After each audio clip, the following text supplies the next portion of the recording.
pessoas, tudo bem? Eu sou o professor Tatá de Química. Hoje nós vamos conceituar a solubilidade. Vamos pensar no seguinte exemplo. Estou querendo tomar um leite, então eu coloco um copo com leite quente e um copo com leite frio, ok? Esses dois copos têm a mesma quantidade em volume. Acrescento a mesma quantidade de achocolatado em cada um desses copos. O que eu vou observar depois de fazer uma homogeneização, uma mistura? Eu observo que o copo que tem leite frio, ele vai ter uma solubilidade desse achocolatado menor, ou seja, você pode observar a concentração de achocolatado em cima e não está homogêneo nessa situação. Já lá no leite quente, você vai observar a seguinte situação. Eu tenho uma solubilidade maior, as partículas, a quantidade de achocolatado que não está dissolvida é menor. Então, neste caso, a solubilidade ela está maior no leite quente, porque ali eu tenho um processo que seria um processo exotérmico, né?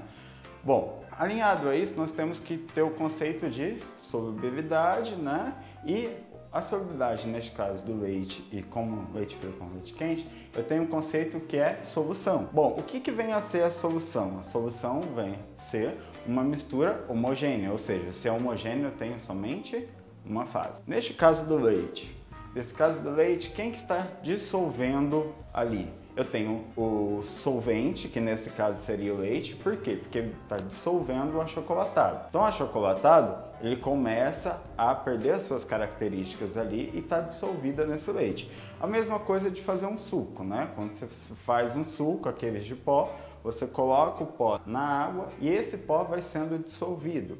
Então eu tenho o meu solvente, que seria a água, e o meu pó desse suco seria o meu soluto, ok? Então aí eu tenho o conceito de soluto e solvente.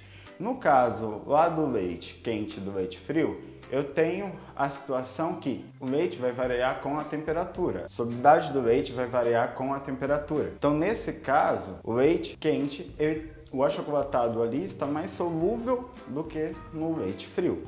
Então, nós podemos concluir nessa situação que a solubilidade ela também é dependente da temperatura. Então, vamos analisar a seguinte situação também em relação a misturas. A solubilidade ela pode ter algumas situações, por exemplo, uma solução insaturada, uma solução saturada com corpo de fundo ou uma solução supersaturada. Bom, vamos exemplificar essas quatro situações. Neste exemplo, nós vamos utilizar como solvente a água e o soluto será um sal. O coeficiente de solubilidade desse sal na temperatura ambiente é 36 gramas a cada 100 gramas de água. Então, em cada um desses 3 copos, inicialmente foi adicionado 100 gramas de água. Depois de adicionar 100 gramas de água, cada copo foi colocado uma quantidade desse soluto. No primeiro copo foi adicionado 10 gramas desse sal. Quando você adiciona essas 10 gramas, o coeficiente de solubilidade é 36. Isso significa que você ainda consegue dissolver 26 gramas. Isso faz dessa solução uma solução insaturada, porque eu ainda consigo adicionar 26 gramas. No segundo copo foi adicionado 36 gramas desse sal. Quando você adiciona essa quantidade, não há precipitado, e além de não ter precipitado, se você adicionar mais 1 grama desse sal, vai ocorrer esse precipitado, porque está no seu limite. Então, quando uma solução está no limite, por exemplo, o coeficiente de solubilidade era 36 gramas, eu adicionei essas 36 gramas, nós consideramos essa solução do segundo copo como uma solução saturada. No terceiro copo foi adicionado 50 gramas desse sal. Se o coeficiente de solubilidade a essa temperatura para cada 100 gramas de água é 36, ao adicionarmos 50 gramas, isso significa que 14 gramas será precipitado. Então, eu tenho aí uma solução saturada com corpo de fundo.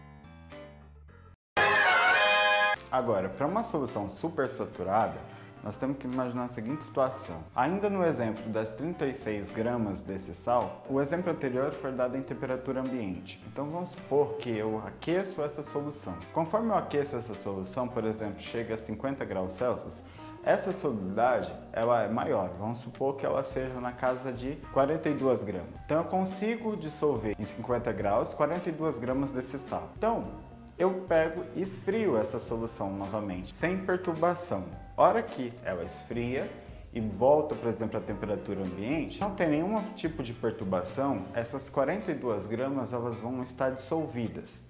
Se elas estão dissolvidas, elas vão estar dissolvidas 6 gramas a mais do que na temperatura ambiente. Então, isso significa que eu tenho uma concentração maior desse sal na temperatura ambiente. Então, por isso que é uma solução super saturada. A saturação dela, no caso, é maior nessa temperatura. Bom, para melhor exemplificar a solubilidade, vamos analisar os gráficos, que são os exercícios mais trabalhados em gráficos.